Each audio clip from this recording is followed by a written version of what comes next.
The cardboard box slipped from my trembling fingers, hitting the scuffed hardwood floor with a hollow thud that echoed through the empty apartment. I stood frozen in the doorway, my entire body aching from 3 flights of stairs and a sleepless week of packing, running, hiding. The September air filtering through the cracked window carried the scent of rain and exhaust fumes, mixed with something else, cigarette smoke from somewhere nearby, expensive and foreign. I was safe now. I had to be. My reflection stared back at me from the window glass, and I barely recognized the woman looking back. Dark circles had carved themselves beneath my eyes, my cheekbones too sharp after weeks of barely eating. The bruise on my collarbone had faded to a sickly yellow-green, hidden beneath my oversized sweater. 26 years old, and I looked haunted, a ghost wearing my face. "You're okay, Emma. You're okay," I whispered to myself, the mantra I'd been repeating for the past 3 weeks since I'd finally gathered the courage to leave Marcus. 3 weeks since I'd changed my phone number, closed my social media accounts, and spent every penny I'd saved on this tiny 1-bedroom in a building where no one would think to look for me. The apartment smelled like old paint and someone else's memories. It was smaller than the photos suggested. Weren't they always? But it was mine. The walls were a dingy cream color, water stains blooming across the ceiling like strange flowers. But the locks were new. I'd made sure of that before signing the lease. 2 deadbolts and a chain. The superintendent had looked at me strangely when I'd insisted, but I didn't care what he thought. I dragged the box into what would be my bedroom, my sneakers squeaking against the floor. The late afternoon light slanted through the blinds, casting prison bar shadows across the empty space. I tried not to think about the metaphor. My phone buzzed in my pocket, the new one. The one Marcus didn't know existed, and my heart seized before I saw it was just the electric company confirming my setup appointment. I exhaled slowly, forcing my shoulders down from where they'd hunched near my ears. This was going to take time. Healing always did. I was kneeling beside the box, pulling out mismatched sheets and a pillow that smelled like the storage unit, when I heard it. Music. Classical music, something haunting and complex, bleeding through the wall that separated my apartment from the one next door. It was beautiful and sad, played on what sounded like an expensive sound system, the kind that cost more than 3 months of my rent. Strange for this neighborhood. This building was supposed to be full of students and struggling artists, people like me who were just trying to survive, but that music spoke of wealth, of a life I couldn't even imagine. I pressed my palm against the wall, feeling the subtle vibration of the bass notes. For a moment, I let myself get lost in it, let it drown out the constant anxiety thrumming through my veins. Then it stopped. The silence that followed felt loaded, expectant. I pulled my hand back as if the wall had burned me. "Stop being paranoid," I muttered, returning to my unpacking. "It's just a neighbor who likes classical music." But my hands were shaking again as I made up my bed with the old sheets. As I hung my meager collection of clothes in the closet, everything I owned fit into 4 boxes. Marcus had kept everything else, the furniture, the dishes, the life we'd built together. Or rather, the life he'd built around me. A cage disguised as love. By the time darkness fell, I'd managed to create something resembling a home. My mattress on the floor, a lamp I'd found at a thrift store, my books stacked against the wall like a paper fortress. It wasn't much, but it was mine.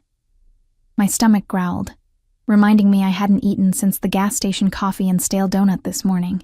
I'd seen a small grocery store 2 blocks away when I'd driven in. I could make it there and back before it got too late. I grabbed my jacket and my keys, checking the locks 3 times before I left. The hallway was dimly lit, one of the fluorescent bulbs flickering with an electric buzz that set my teeth on edge. I walked quickly toward the stairs, my footsteps the only sound. Then I heard the door open behind me. I didn't mean to look. I should have kept walking, should have minded my own business, but something made me glance back over my shoulder. The man who emerged from the apartment next to mine didn't belong here. That was my first thought, immediate and certain. He belonged in magazines, in movies, in places where velvet ropes kept out ordinary people, tall, easily over 6 feet, with dark hair swept back from a face that could have been carved from marble, all sharp angles and cruel beauty. He wore a suit that I instinctively knew cost more than my car, charcoal gray with a subtle pinstripe, the fabric moving like water over his broad shoulders, but it was his eyes that stopped my breath. Dark, almost black in the hallway's poor lighting, and fixed directly on me with an intensity that felt physical, predatory, like he was cataloging every detail, filing me away for future reference. "Buonasera," he said, his voice a low rumble with an accent that curled around the Italian words like smoke. "Good evening," I should have responded, should have nodded politely and continued on my way. Instead, I stood frozen, a deer caught in headlights, every instinct screaming danger, even as my brain tried to rationalize that he was just a neighbor, just a man. 2 other men appeared behind him, both built like brick walls in dark suits, their hands clasped in front of them in a stance I recognized from too many movies. Security. Bodyguards. What kind of person needed bodyguards in a building like this? My voice came out as barely a whisper. I cleared my throat, took a step back. "Good evening." His lips curved into something that might have been a smile on someone else, but on him looked like a promise of things I couldn't name. Dangerous things. "You are new." It wasn't a question. "The apartment next to mine. Yes, I just moved in today." Why was I telling him this? Why couldn't I look away from those eyes? He took a step toward me, and I instinctively retreated until my back hit the wall. The hallway suddenly felt impossibly small, the air thick and hard to breathe. He smelled like expensive cologne and something else. Gunpowder, maybe. Or was I imagining it? My heart hammered against my ribs. "Welcome to the building," he said, each word deliberate and weighted. "I am Dante Salvatore." He extended his hand, and I stared at it like it might bite. His fingers were long, elegant, a silver ring on his right hand catching the flickering light, some kind of family crest, intricate and old. I knew I should take his hand, knew that refusing would be rude, would draw attention, would mark me as strange. My palm slid into his, and his fingers closed around mine with a gentleness that contradicted everything else about him. His skin was warm, calloused in unexpected places. A working man's hands in a rich man's suit. "Emma," I breathed. "Emma." Thompson. The lie came automatically. I'd practiced it 100 times. My mother's maiden name, a fresh start. Emma. The way he said my name felt like a caress and a claim all at once. He held my hand a moment too long, his thumb brushing across my knuckles in a gesture that sent electricity racing up my arm. "A beautiful name." I pulled my hand back, cradling it against my chest. I need to go. Grocery shopping. At this hour? One dark eyebrow arched. "The neighborhood, it is not always safe at night. I'll be fine." I edged along the wall, desperate for distance, for air, for the safety of the stairwell. Nonetheless, he gestured to one of the men behind him. "Marco will accompany you." "No." The word came out too sharp, too panicked. I forced myself to breathe, to soften my tone. "No, thank you. Really, I'll be fine. I appreciate it, but I insist." There was steel beneath the silk of his voice now. This was a man who didn't hear the word no often, maybe ever.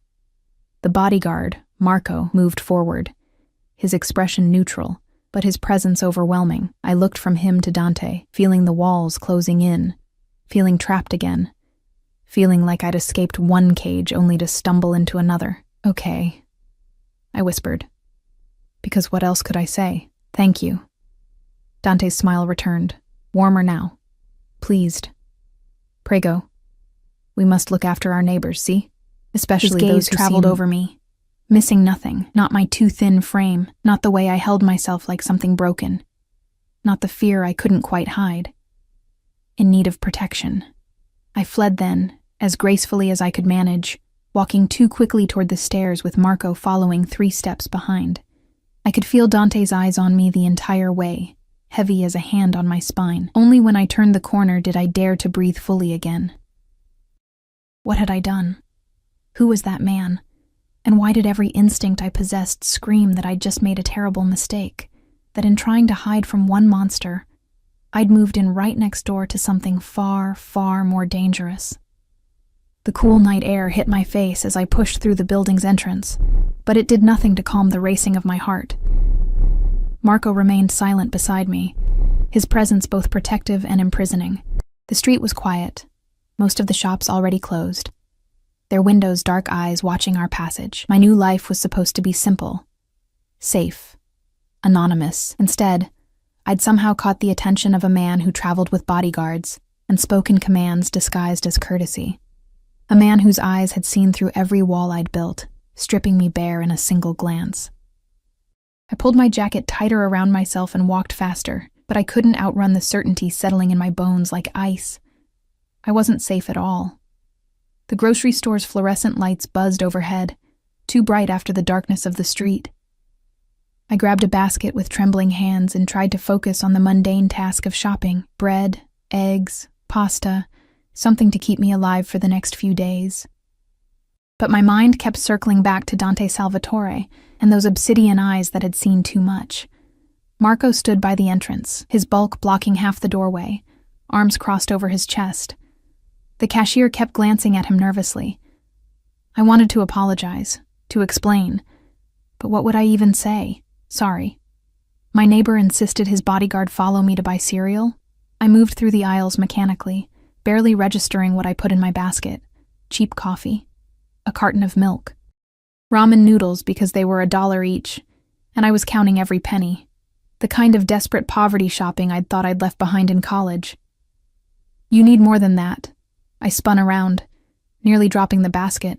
Marco had materialized beside me, silent as a ghost despite his size. Up close, I could see the scar that ran from his temple to his jaw, a white line against olive skin. His eyes were hard, but not unkind. "I'm sorry," I managed. He gestured at my pathetic collection of items. "You are too thin. Mr. Salvatore would not approve of you starving yourself." Heat flooded my cheeks. "Mr. Salvatore doesn't need to approve of anything I do. I barely know the man." "You will." Marco said it with such certainty that my stomach twisted. "He has taken an interest." The words hung between us, loaded with meaning I didn't want to examine. I don't need anyone taking an interest in me. I just want to be left alone. Something that might have been pity flickered across Marco's face. "That is no longer possible, signorina. Not now." Before I could respond, he plucked the basket from my hands and began filling it himself. Fresh vegetables, good cheese, real pasta from Italy, olive oil that cost more than my entire original basket. I watched in stunned silence as he moved through the store with the efficiency of someone who'd done this before, someone who knew exactly what his employer expected. "I can't afford," I started. "Mr. Salvatore's account." Marco pulled out a black card that gleamed under the lights. "He provides for those under his protection." "I'm not under his protection." My voice rose, drawing stares from the few other shoppers. I lowered it to a harsh whisper. "I don't even know him. We met in a hallway 5 minutes ago. This is insane." Marco's expression didn't change.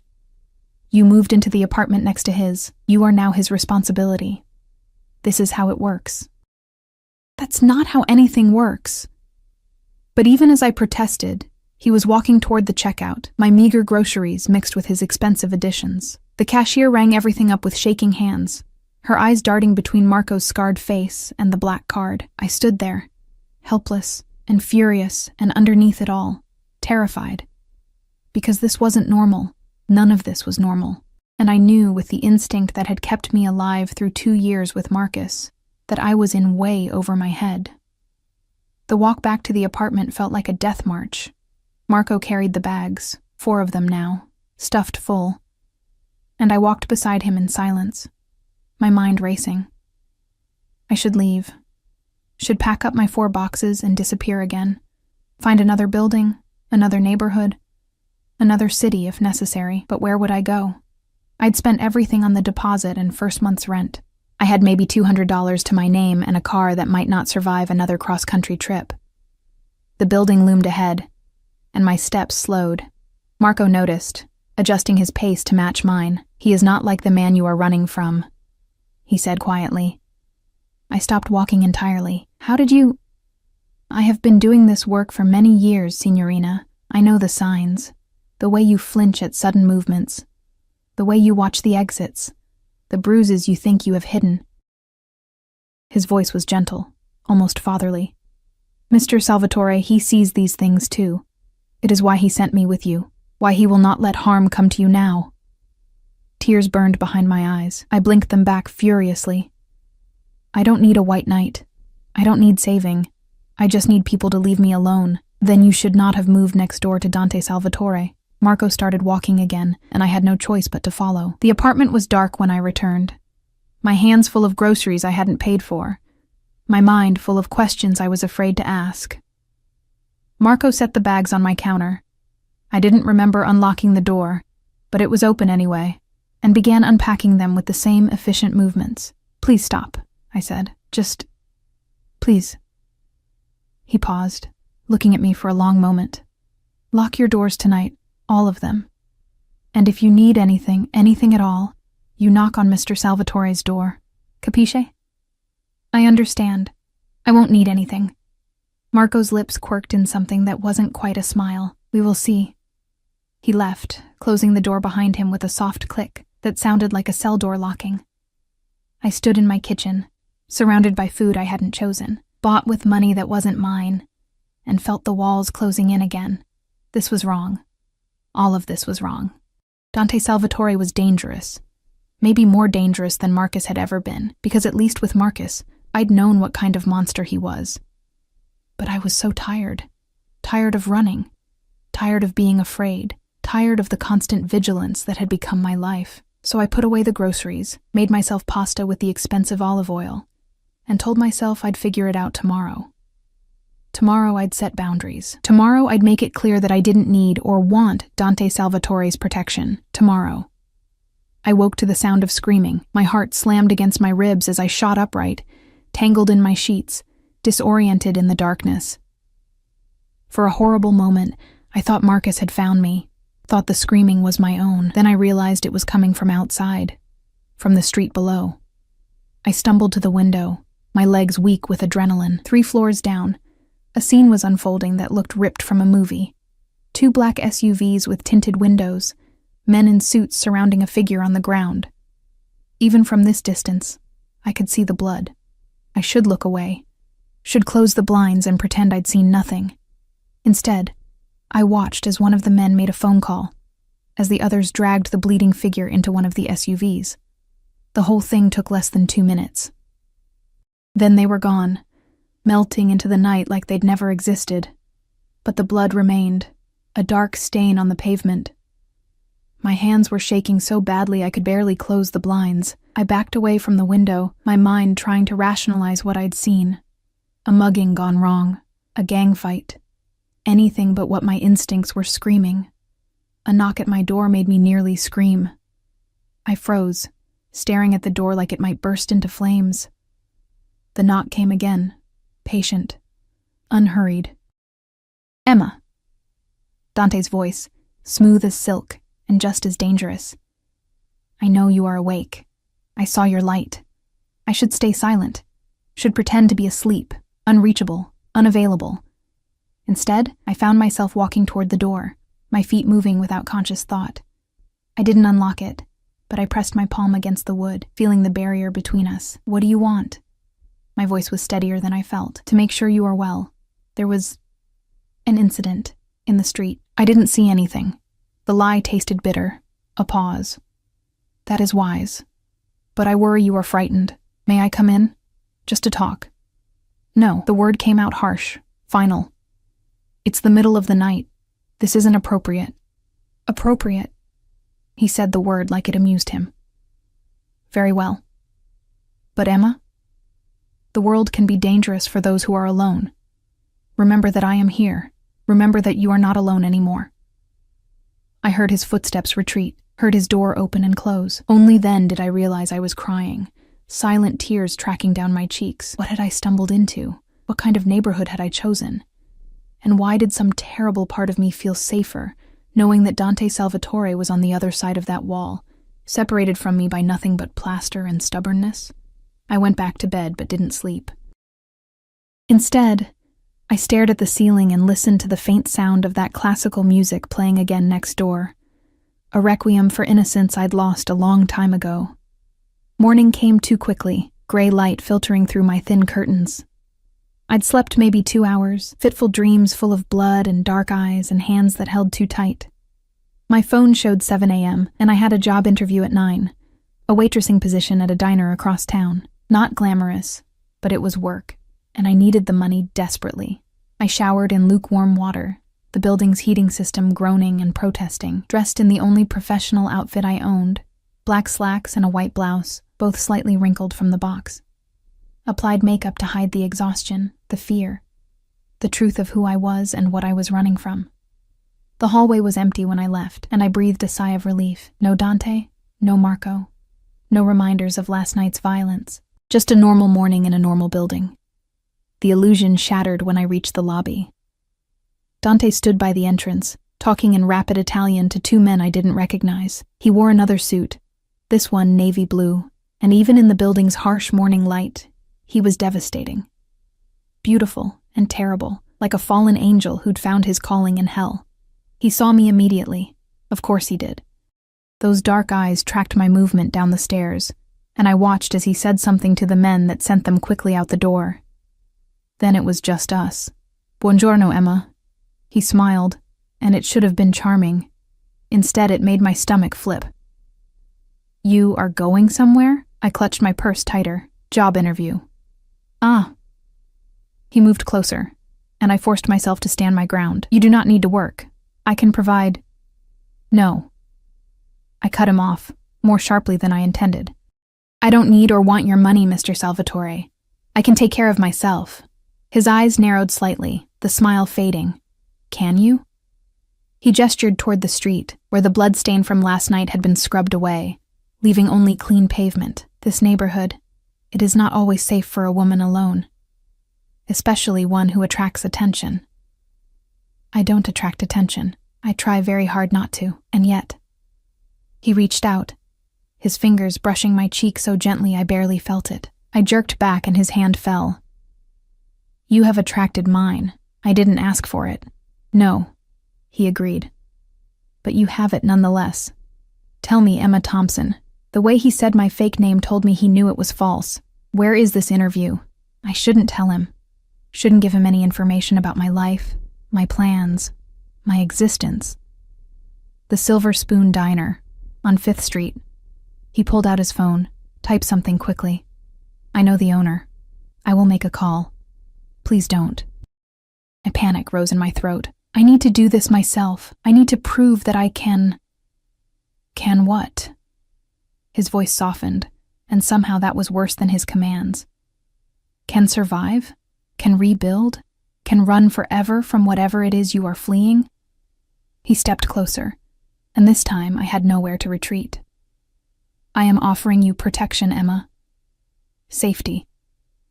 A life where you do not have to look over your shoulder every moment." "In exchange for what?" I whispered. "Nothing is free. I've learned that lesson." His expression darkened. "In exchange for nothing. You are under my protection now, that is all." "I don't understand. Why? You don't know me." "No," he said quietly, "but I will." A car horn honked outside, a sleek black Mercedes with Marco at the wheel. Dante's hand settled on the small of my back, gentle but inexorable, guiding me toward the door. "What are you doing?" I tried to pull away. "Taking you to your interview. You will be late if you take the bus." "I have a car, which I noticed is missing a brake light and has a tire that is dangerously low. Marco will drive you. He will wait. He will bring you home safely." I wanted to protest, wanted to assert my independence, my autonomy, my right to make my own choices. But his hand on my back was warm, and I was so tired of being cold, so tired of fighting every battle alone. "Just this once," I heard myself say. Dante's smile was triumphant, of course. Just this once. But we both knew it was a lie. There would be a next time, and a time after that, until suddenly I wouldn't remember what it felt like to move through the world without Dante Salvatore's shadow falling across my path. Marco opened the car door, and I slid into leather seats that probably cost more than my yearly salary. Dante leaned in, his face inches from mine, his breath warm against my ear. You are mine to protect now, Piccola. The sooner you accept this, the easier it will be. Then, he was gone, and Marco was pulling into traffic. And I was left staring at my reflection in the tinted window, wondering who the woman looking back at me really was, and wondering why, despite every logical reason to be terrified, some traitorous part of me felt safer than I had in years. The Silver Spoon Diner smelled like burnt coffee and old grease, the kind of place where the regulars knew the menu by heart and nobody asked questions. The owner, a heavy-set woman named Sheila, with kind eyes and hands rough from decades of work, looked me over with the practiced assessment of someone who'd hired 100 desperate girls just like me. You got experience? She asked, not unkindly. 2 years at a family restaurant in Ohio. Another lie, smooth as glass. I'd actually worked there for 4 years, but Emma Thompson couldn't have the same work history as Emma Richardson. Sheila nodded, making notes on a stained clipboard. References? I don't have any. The truth, for once. I had to leave my last job suddenly. Family emergency. She looked up, and I saw the recognition in her eyes. She'd seen women like me before, women running from something, reinventing themselves in truck stop diners and all-night cafes, women who needed second chances and didn't ask for pity. Can you start tomorrow? Relief flooded through me so intensely I felt dizzy. Yes, absolutely. Thank you so much. The diner's bell chimed as the door opened. Sheila's expression changed instantly, morphing from maternal kindness to something harder, more cautious. I turned to see who'd entered, 2 men in expensive suits, out of place among the worn booths and faded linoleum. They moved with the same predatory grace as Marco, the same barely concealed danger. One of them nodded at Sheila, a gesture of recognition that made my stomach sink. We're here to collect, Sheila, the taller one said. It's Tuesday. I know what day it is, Nico. Sheila's voice was tight. Give me a minute. She disappeared into the back, leaving me alone with the 2 men. They looked me over with professional interest, cataloging, assessing. I kept my eyes down, every muscle tensed for flight. You're new, Nico observed. Starting work here? Maybe. I hated how small my voice sounded. Word of advice? He leaned against the counter. Too casual, too comfortable. Sheila's a good woman, but she's had some trouble lately. Might not be the best place for someone looking for stability. Before I could respond, Sheila returned with an envelope. She handed it to Nico without a word, her jaw clenched. He opened it, counted the bills inside, and frowned. This is short. It's all I have right now. Business has been slow. That's not our problem. The second man spoke for the first time, his voice flat and cold. Mr. Castellano expects full payment. The name hit me like a punch. Castellano. I didn't know much about organized crime, but even I knew that name. One of the biggest families in the city. Their influence spreading like a disease through every neighborhood, every business. I'll have the rest by Friday, Sheila said, her voice steady despite the fear in her eyes. You tell Mr. Castellano that Sheila Romano keeps her word. Nico pocketed the envelope. Friday, but there'll be interest. They left, and the air in the diner seemed to decompress. Sheila sagged against the counter, suddenly looking every one of her 60-some years. You should know what you're getting into, she said quietly. If you work here, you work in a place that's under Castellano protection. That means a cut of your tips goes to them. Means you keep your mouth shut about what you see. Means... I understand. I did too. Understood that I was trading one kind of danger for another, that safety was an illusion I'd been chasing my whole life. Sheila studied me for a long moment. You're running from something, aren't we all? She smiled, sad and knowing. Yeah, I guess we are. Be here at 6 tomorrow morning. And Emma? Whatever you're running from, I hope it's worth it. So did I. Marco was waiting outside, leaning against the Mercedes like he had all the time in the world. He straightened when he saw me, reading something in my expression that made his own soften fractionally. You got the job. I did. I climbed into the car, the leather seats already familiar. How did you know? You are smiling. It is small, but it is there. He pulled into traffic with the smooth competence of someone who'd driven these streets 1,000 times. Mr. Salvatore will be pleased. Does he need to know everything about my life? He will know anyway. Better you tell him yourself. I stared out the window, watching the city slide past. Those men who came into the diner, Nico and his friend. They work for someone named Castellano. Marco's hands tightened on the wheel, just slightly. You should not concern yourself with such things. Kind of hard not to when they're collecting protection money from my new employer.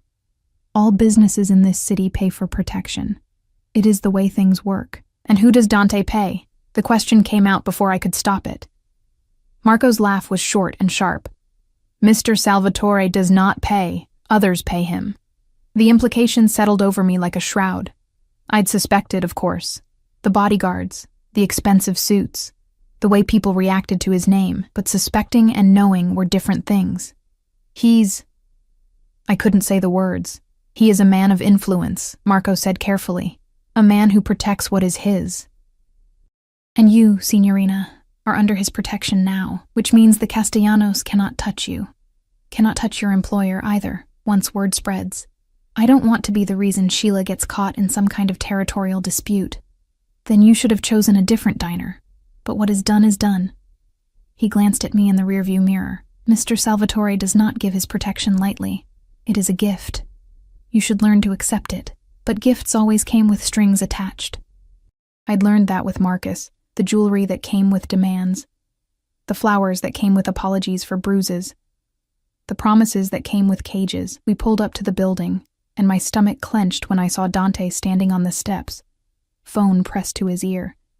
He was speaking Italian, his voice low and dangerous, and the man on the other end of the line was clearly getting an earful. When he saw the car, his expression shifted, the anger smoothing into something warmer. He ended the call and opened my door himself before Marco could. How did it go? I got the job. I stepped past him, trying to maintain distance, but he fell into step beside me. I start tomorrow. The silver spoon. It wasn't a question. Of course he knew. That is Castellano territory. So I gathered. We entered the building, and he stopped me with a hand on my arm. His touch was gentle, but I felt the strength beneath it, the leashed power. You will not work there. Excuse me? I turned to face him fully. You don't get to make that decision. I do when it puts you in danger. His eyes were hard now, all traces of charm gone. The Castellanos and my family, we have an understanding. But it is fragile. You working in one of their establishments complicates things. Then I'll uncomplicate them. I need this job, Dante. I need to work, to earn my own money, to feel like I have some control over my life. I can give you work. In one of my restaurants, my clubs, somewhere safe. Somewhere you can watch me every minute. I pulled my arm free. No. Thank you, but no. His jaw clenched, a muscle ticking beneath the skin. You are stubborn. I'm independent. There's a difference. Independent women end up hurt in this city. End up dead. The words hung between us, a threat and a warning, and something else I couldn't quite name. I thought of the blood on the street, the man dragged into the SUV, the violence that simmered just beneath the surface of everyday life. I've been hurt before, I said quietly. I survived. Something flickered in his eyes, recognition, maybe, or understanding. The man you are running from, he hurt you. That's none of your business. It is now. He stepped closer, and I held my ground even though every instinct screamed retreat. Tell me his name, Emma. Tell me where to find him. I will make sure he never touches you again. The offer should have horrified me. Instead, I felt a dark satisfaction curl in my stomach, a vindictive pleasure at the thought of Marcus afraid, Marcus hurt, Marcus begging. I crushed the feeling ruthlessly. I don't need you to fight my battles. Perhaps not, but I will anyway. His hand came up, tucking a strand of hair behind my ear with devastating gentleness. You cannot stop me from protecting you, from caring what happens to you. You don't even know me. Then let me. His voice dropped, intimate and compelling. Have dinner with me tonight. Let me learn who you are. Emma Thompson, who is not really Emma Thompson. My breath caught. You know. I know you are running. I know you are afraid. I know someone hurt you badly enough that you changed your name and your entire life to escape. His thumb traced my cheekbone, and I shivered despite myself. But I do not know your real name, do not know your story, do not know what made you brave enough to start over alone. And if I say no to dinner? His smile was slow and dangerous. Then I will ask again tomorrow, and the day after, and the day after that. I am a patient man, Piccola, and I have decided that you are worth waiting for. You can't just decide that. You can't just claim me like I'm some kind of possession. Can I not? He leaned in, his lips nearly brushing my ear. You moved into the apartment next to mine. Into my territory, under my protection. Whether you accept it or not, you are mine now. Mine to keep safe, mine to care for. He pulled back, his eyes burning into mine, and eventually, mine to keep. I should have been terrified, should have run screaming.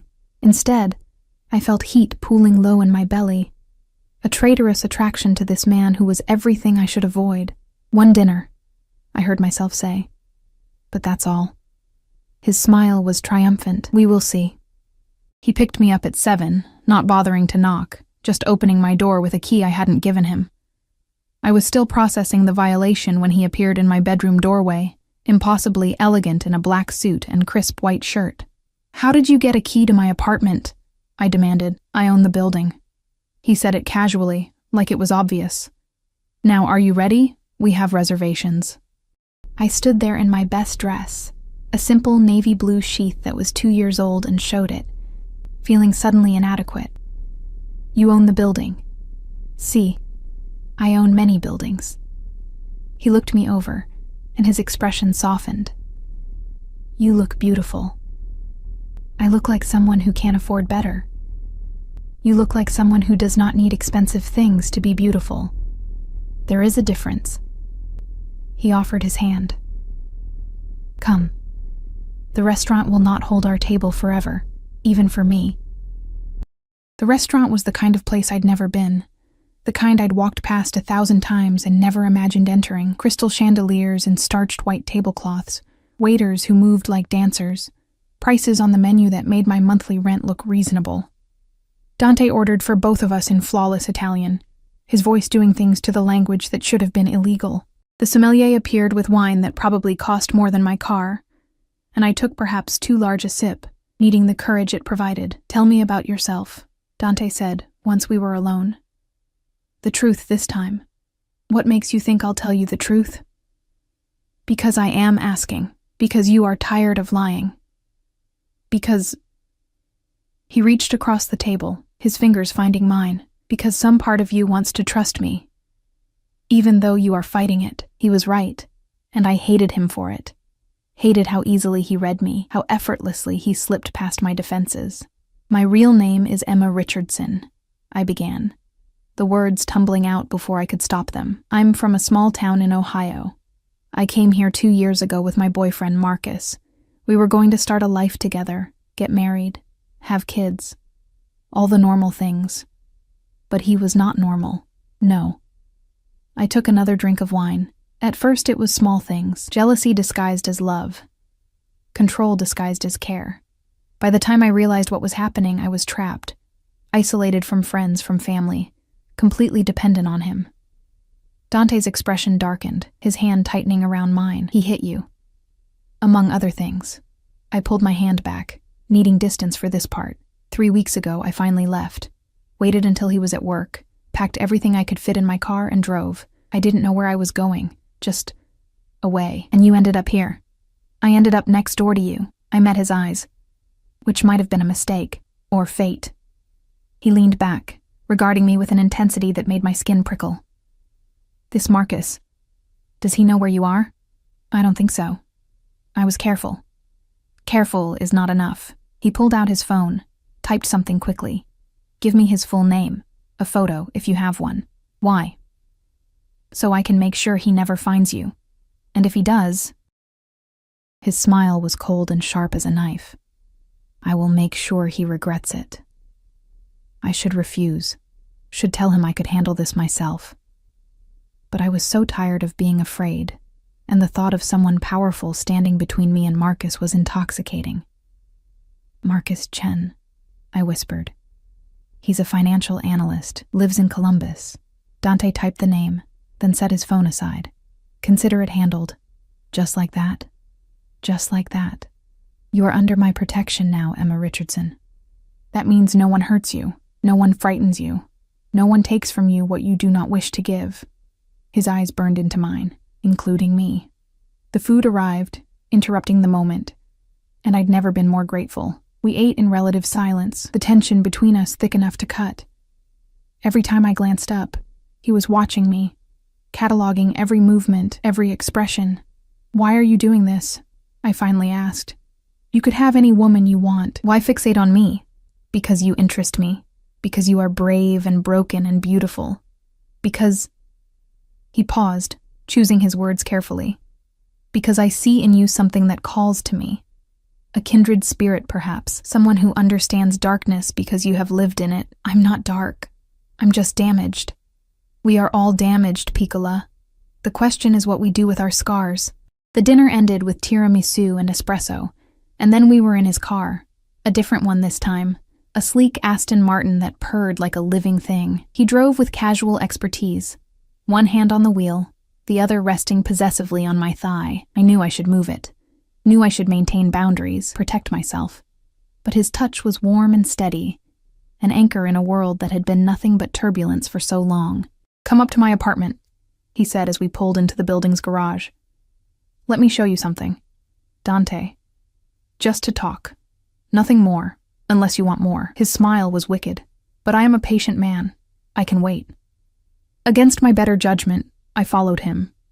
His apartment was everything mine wasn't. Spacious and elegant, decorated with obvious wealth and impeccable taste. Original artwork on the walls, furniture that whispered of Italian craftsmanship, windows that looked out over the city like a kingdom waiting to be claimed. And books, everywhere, lining the walls, stacked on tables, a collection that spoke of a mind that sought knowledge and beauty in equal measure. You're surprised, he observed. I expected, I don't know, something different. Something more stereotypically mafioso. His eyes crinkled with amusement. I am a complicated man, Emma. I contain multitudes. He poured us both grappa, the clear liquid catching the light like liquid diamonds. We stood by the window, looking out at the city below, and I felt the weight of the moment settling around us. I need you to understand something, I said quietly. I can't be what you want me to be. I'm too broken, too afraid. I don't know how to trust anymore. Then I will teach you.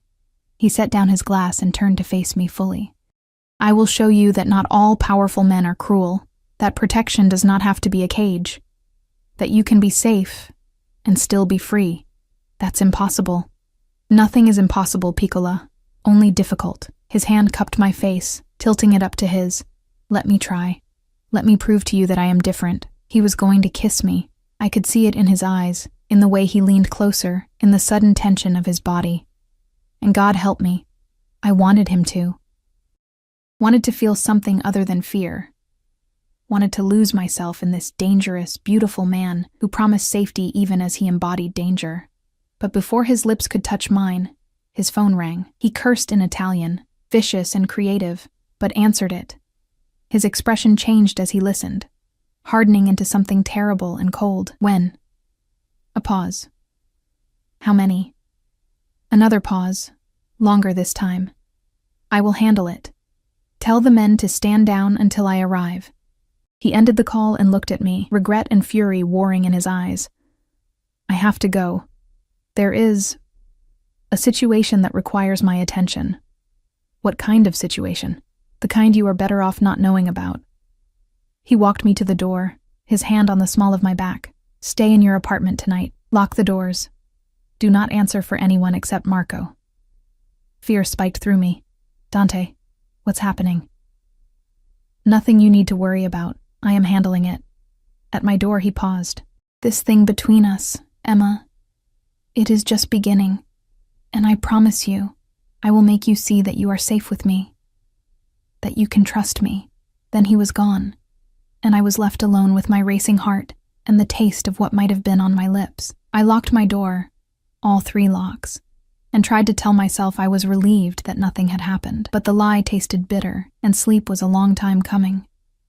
The screaming woke me at 3 a.m. Not from the street this time, from next door. A woman's voice, high and panicked, then Dante's, low and furious. The sound of something shattering, more screaming. I sat up in bed, my heart pounding, every muscle tensed. This wasn't my business. Whatever was happening in Dante's apartment had nothing to do with me. I should stay here, safe behind my locked door, and pretend I heard nothing. But the woman screamed again, and my feet were moving before I could think better of it. I unlocked my door and stepped into the hallway. Dante's door stood open, light spilling out into the darkness. Shadows moved inside, people arguing, fighting maybe. Marco appeared in the doorway, his face grim. "Signorina, you should not be here." "What's happening? Is someone hurt?" Before he could answer, a woman stumbled out of the apartment. She was young, maybe my age, with dark hair tangled around her face and mascara running down her cheeks. Her dress was expensive but disheveled, one strap hanging off her shoulder. She looked at me with wild eyes. "You," she spat. "You're the new one, the replacement."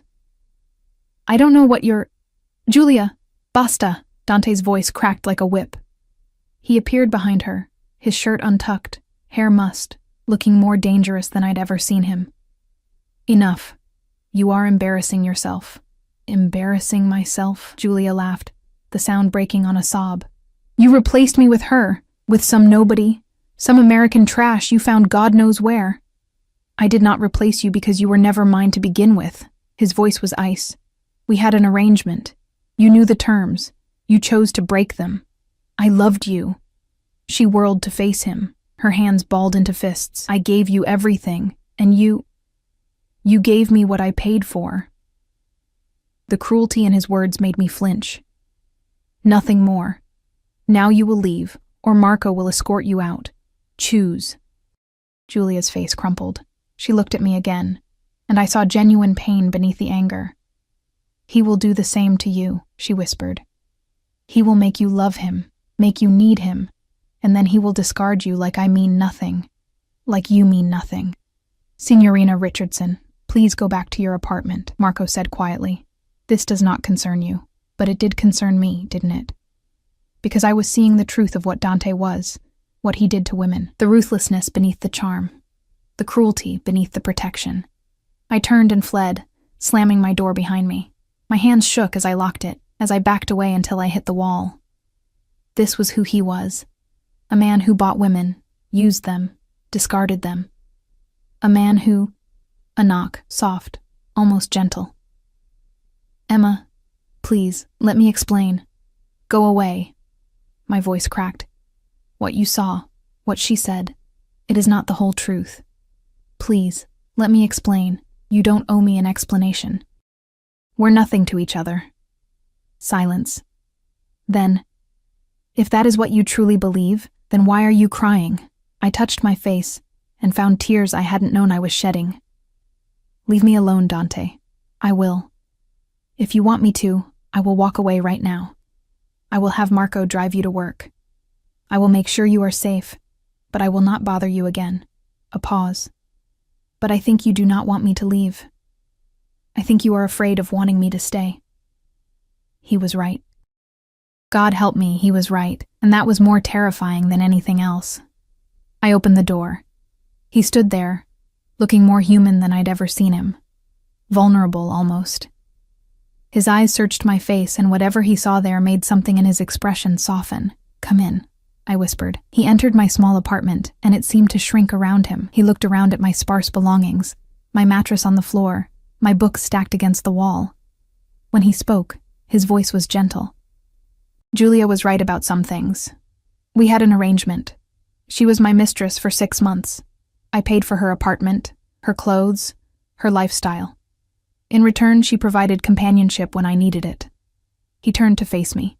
"But I never promised her love, never promised her anything beyond what we agreed to.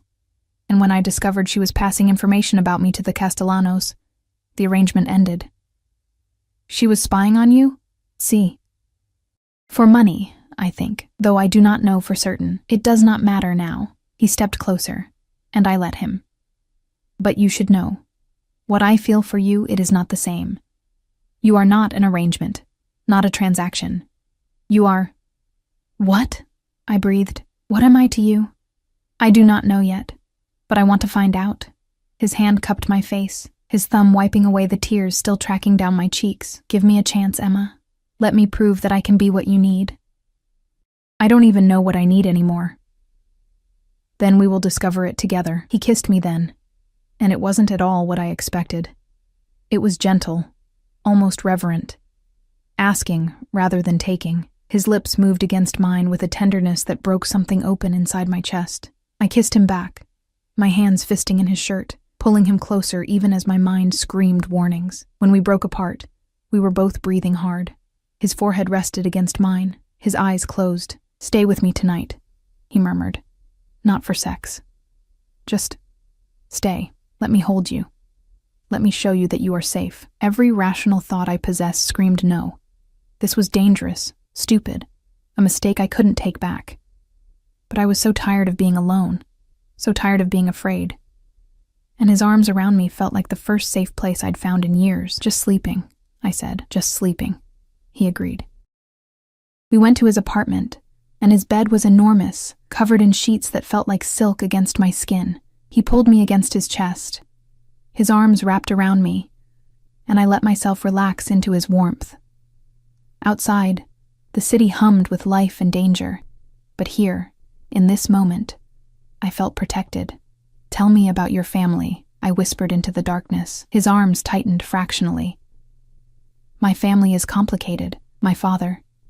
He built our empire with blood and fear. My brother, he is more ruthless than I will ever be. My mother. His voice softened. She died when I was 12. Cancer. My father never recovered. I'm sorry. It was a long time ago, but it taught me that life is fragile, that we must take what happiness we can when we can. His lips brushed my hair. You make me want things I have not wanted in a very long time, Emma. Things like peace, like simplicity, like waking up next to someone who sees me as a man, not as a monster or a meal ticket. I do see the monster, though, I said quietly. I saw what you did to Julia, the coldness. Yes, that is part of who I am. I cannot deny it. His hand stroked my hair, soothing. But it is not all of who I am. With you, I want to be better, gentler, more human. People don't change, no. But they can choose which parts of themselves to feed. He turned me in his arms until I faced him, his eyes serious in the dim light. I am choosing to feed the part that wants to protect you, to care for you, to make you happy. And the other parts, the violent parts, the cruel parts, those I will save for your enemies, for anyone who tries to hurt you. His smile was dark. See, everyone benefits. I should have been horrified. Instead, I felt a dark satisfaction curl through me at the thought of him unleashing that violence on Marcus, on anyone who'd ever made me feel small and afraid. What was happening to me? Who was I becoming in this man's orbit? But I was too tired to examine it tonight, too tired to fight the feeling of safety his arms provided, so I closed my eyes and let sleep take me, wrapped in the embrace of a man who was both my salvation and my damnation. I woke to sunlight and the smell of coffee. For a moment, I couldn't remember where I was. Then it came rushing back. Dante, his bed, the promises we'd made in the darkness. I sat up, clutching the sheets to my chest, and found him standing by the window, already dressed in another perfect suit, phone pressed to his ear. He was speaking Italian again, his voice hard and clipped. When he saw me awake, his expression softened instantly. I will call you back, he said into the phone, then ended the call. Buongiorno, Bella. Did you sleep well? Better than I have in weeks. The admission felt dangerous. He crossed to the bed, sitting on the edge, his hand finding mine. I had Marco pick up breakfast. There is coffee, pastries, fresh fruit, whatever you wish. I have to work. I start at the diner today at 6. His jaw tightened. I still do not like you working in Castellano territory, and I still don't care what you like. I softened the words with a small smile. This is important to me, Dante. I need to do this myself. He studied me for a long moment. Very well. But you will let Marco drive you there and back. And you will call me if anything at all, makes you uncomfortable. Agreed? Agreed. Bene. He stood, pulling me up with him. Now come, eat. You are too thin, and I intend to remedy that. We ate breakfast in his kitchen, which was bigger than my entire apartment. And I tried not to feel overwhelmed by the casual wealth on display. Everything was top of the line, from the espresso machine that probably cost more than my car, to the fresh flowers in crystal vases. What do? I asked. I mean, I know you're involved in certain things, but what exactly? I own legitimate businesses, restaurants, clubs, a construction company, real estate, obviously. He sipped his espresso. These provide the foundation. The other things. He shrugged. Protection, mainly. People pay for safety, for the assurance that their businesses will not be bothered, their families will not be harmed. That's extortion. It is business. And yes, sometimes the line blurs. He set down his cup. But I am not my father, Emma. I do not hurt innocents. I do not deal in drugs or human trafficking. I have rules, lines I will not cross. And the man in the street 2 nights ago? The blood? His expression darkened. He betrayed us, sold information to a rival family. His death was necessary. The casual way he said it sent chills down my spine. You killed him. I did not personally pull the trigger, but yes, his death was ordered by me. He leaned forward, his eyes boring into mine. Does this frighten you? Make you want to run? Yes, I admitted, but I'm still here. Why? I don't know. The truth felt like failure. Maybe because I'm tired of running. Maybe because despite everything, I feel safer with you than I have anywhere else. Maybe because I'm broken enough to be attracted to danger. You are not broken. You are healing. He stood, offering his hand. And I will protect you while you do. Now come. Marco is waiting to take you to work. The diner was already busy when I arrived, the morning rush in full swing. Sheila put me to work immediately, and I fell into the rhythm of it, taking orders, pouring coffee, balancing plates up my arms. It felt normal, grounding, a reminder that I could still function in the regular world. But the normalcy shattered at lunchtime when Nico walked in. He saw me immediately, his eyes widening in recognition. He slid into a booth and waited until I approached, my notepad trembling in my hands. Well, he said, his smile not reaching his eyes. Sheila's new girl. Didn't realize you'd actually show up. What can I get you? My voice was steady, professional. Information. He leaned back, studying me. Word on the street is you're living in Salvatore's building. In fact, word is you're living in the apartment right next to his. That true? My stomach dropped. I don't know what you're talking about. Don't play dumb. It's a small world, sweetheart. People talk. And people are very interested in Dante Salvatore's new friend. He said the word like it was dirty. Question is, are you just a neighbor, or are you something more? I'm a waitress trying to do my job. That's all. See, I don't think that's all. He pulled out his phone, showed me a photo. It was me and Dante, leaving the restaurant last night, his hand on my back, looking at each other with an intimacy that couldn't be denied. You're sleeping with him. That's none of your business. It is when it affects the balance of power in this city. He leaned forward. Salvatore and Castellano, we have an understanding. Territories are respected, but you working here, in our territory, while fucking him. That sends a message. That says maybe the lines are blurring. I'm not sending any message. I'm just trying to earn a living. Then you should have chosen a different diner. He stood, dropping cash on the table. Tell Salvatore that Mr. Castellano wants a meeting. Tonight. The usual place. And tell him to bring his new pet. We're all very curious about her. He left, and I stood there shaking, the notepad crumpled in my fist. This was exactly what I'd been afraid of, getting caught in the crossfire of something bigger than myself, something dangerous. I called Dante from the kitchen, my voice barely above a whisper as I relayed what had happened. His response was immediate and sharp. You are done for the day. Marco will pick you up in 10 minutes. Pack your things, but my shift is over. I am handling this. He paused. And Emma? You did the right thing calling me. Thank you for trusting me. The line went dead. Sheila found me in the back, already untying my apron. Trouble? I'm sorry. I have to go. I didn't mean to bring this to your door. She smiled sadly. Honey, trouble was already at my door. You're just the latest chapter. She pressed something into my hand, $200 in worn bills for the hours you worked, and a little extra. You're gonna need it. I can't. You can and you will. Now go. And Emma, whatever you're mixed up in with Salvatore, be careful. He's not like other men. Once he decides you're his, there's no going back. I pocketed the money and fled, emerging onto the street just as Marco pulled up. The ride back to the apartment was silent.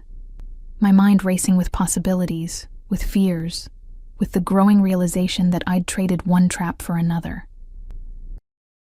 But when we arrived, Dante was waiting in the lobby, and the look on his face when he saw me, relief and fury and possessiveness all mixed together, made my breath catch. Are you all right? He pulled me into his arms, and I went willingly, needing his strength. Did they hurt you? Threaten you? No, just talked. Asked questions. Nico is a fool. He pulled back, his hands framing my face. But he is right about one thing. This meeting tonight I must attend, and you will come with me. Why? Because they have seen you now. They know you exist, know you matter to me. If I leave you behind, they will see it as weakness, as shame, as if I am trying to hide you. His eyes burned into mine. But I will never hide you, Emma. You are mine.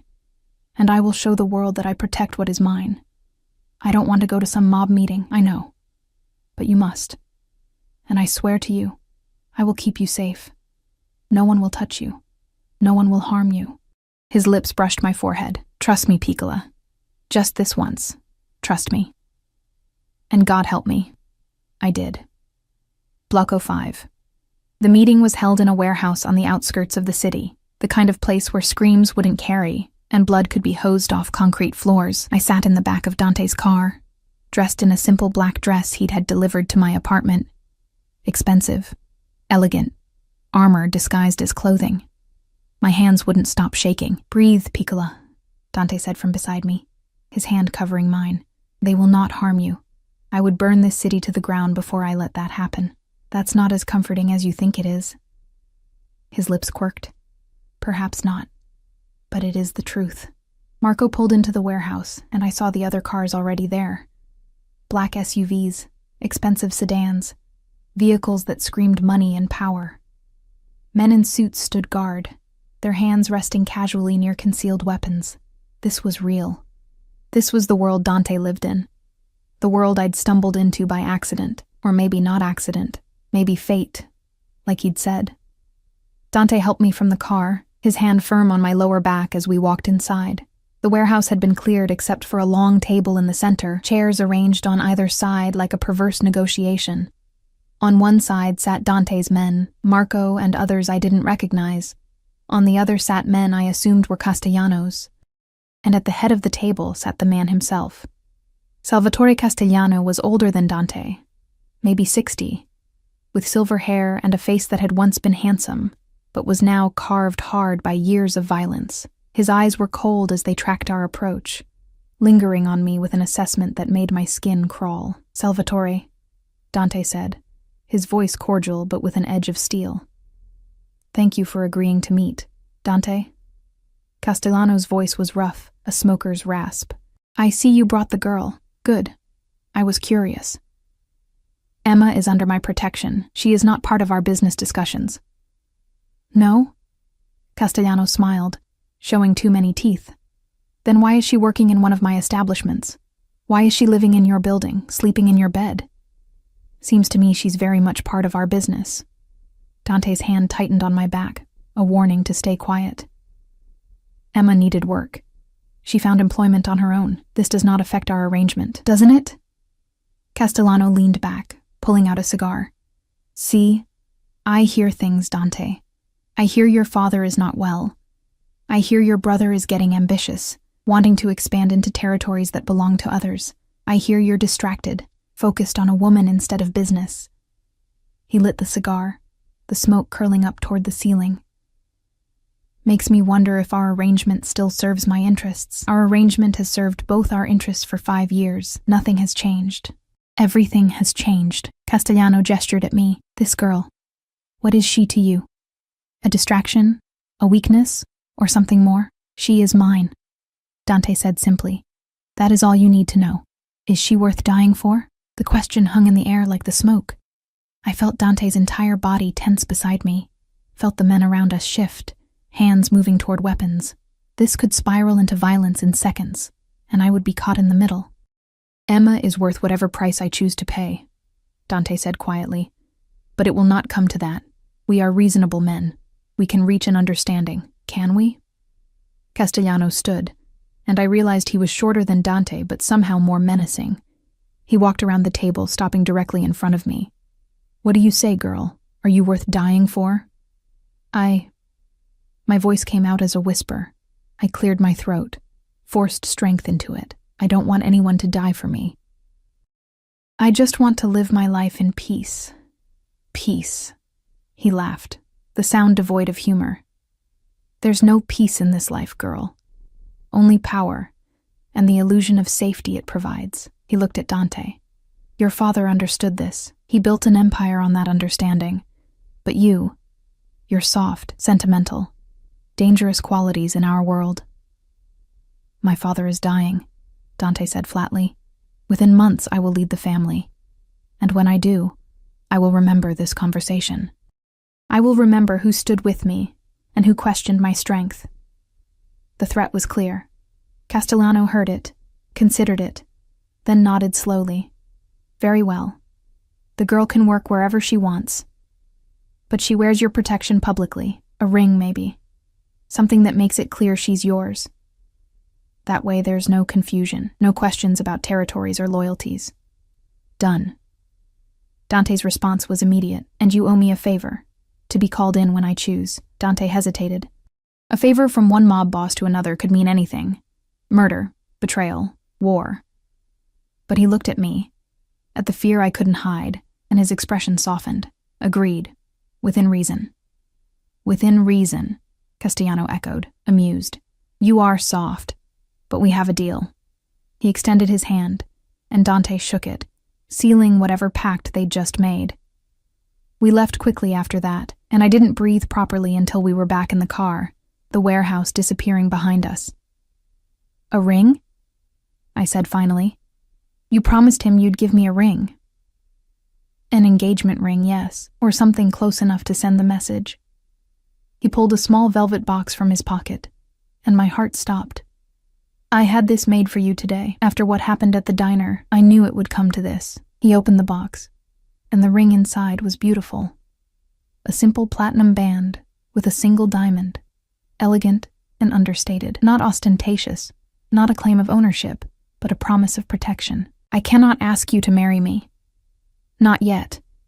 We barely know each other, and you are still healing from the man who hurt you.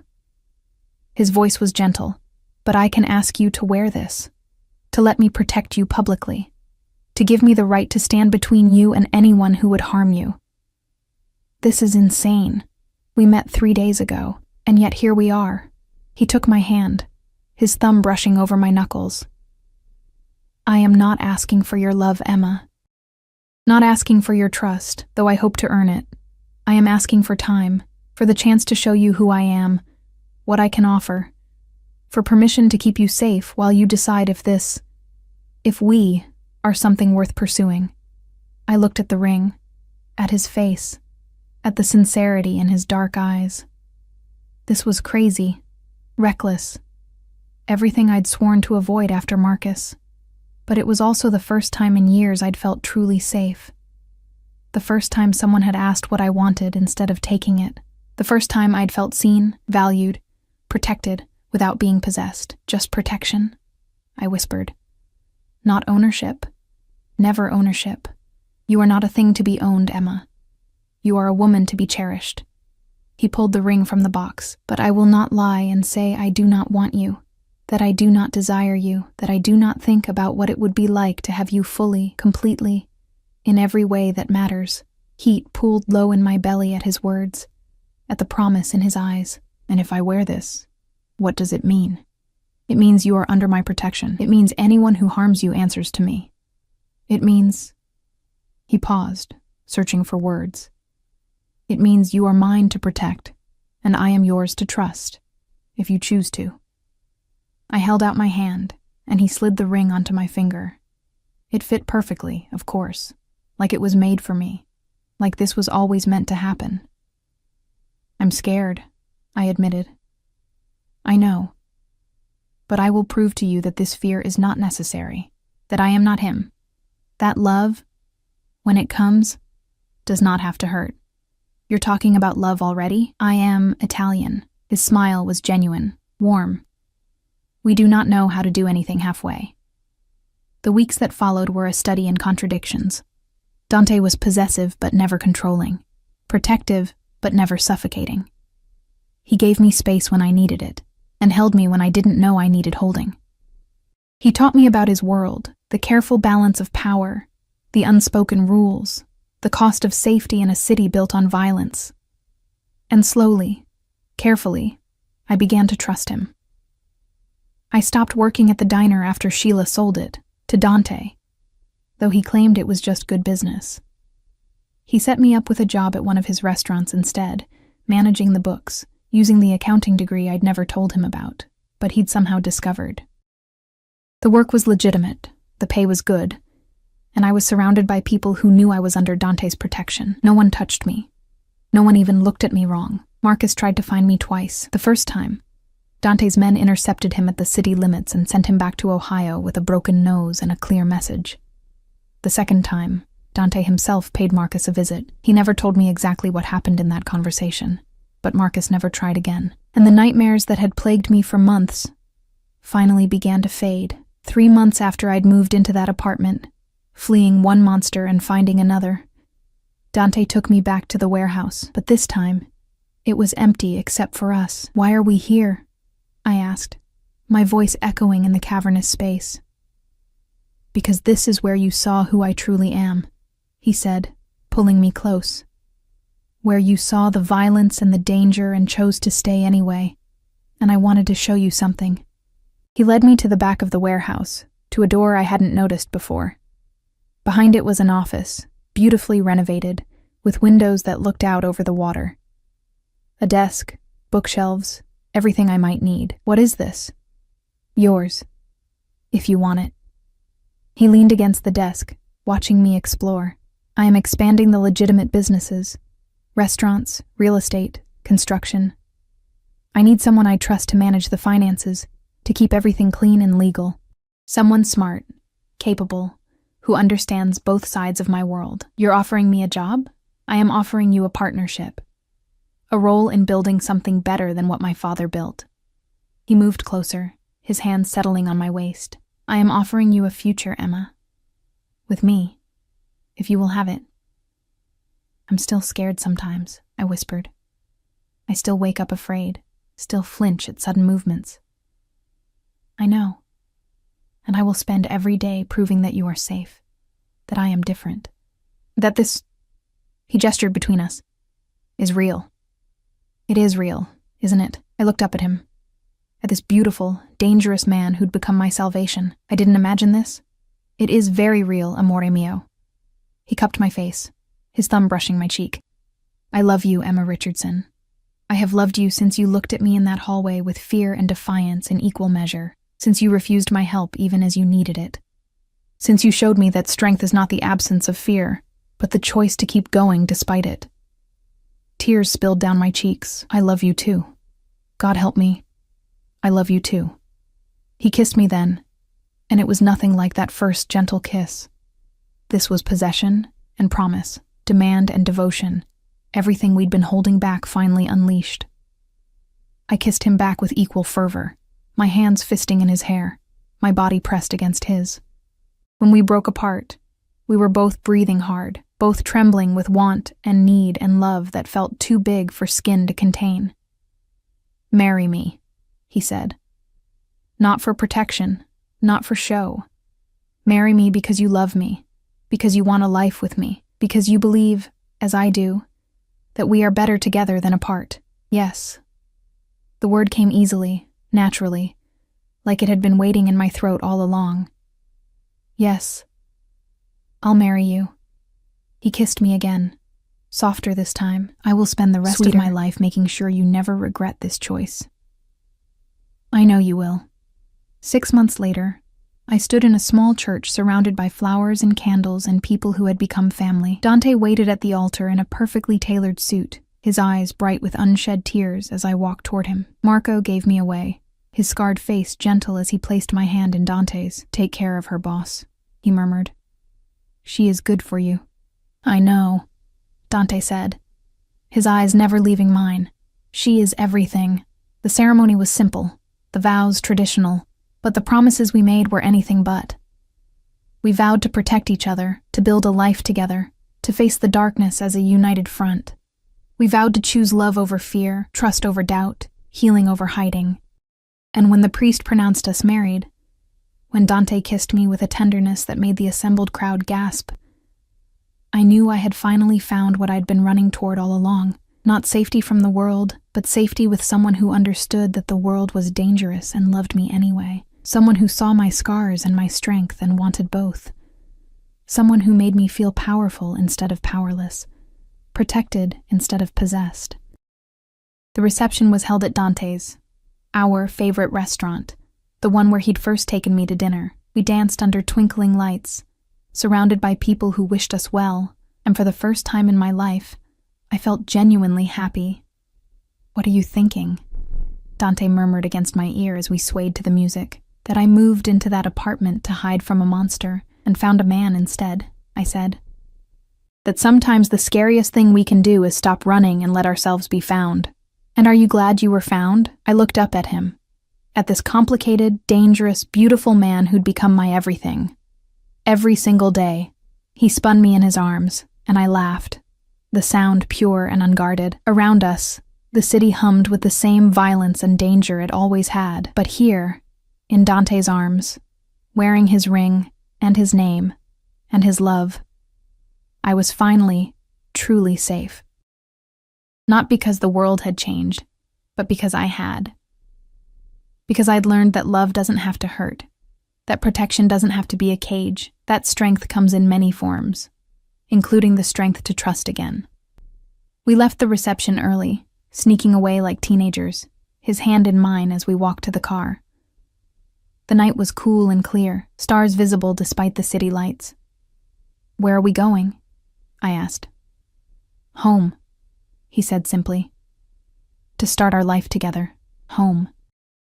Not the apartment where I'd hidden, not the warehouse where I'd faced his world, but the penthouse he'd bought for us, a space that was ours, built on love instead of fear.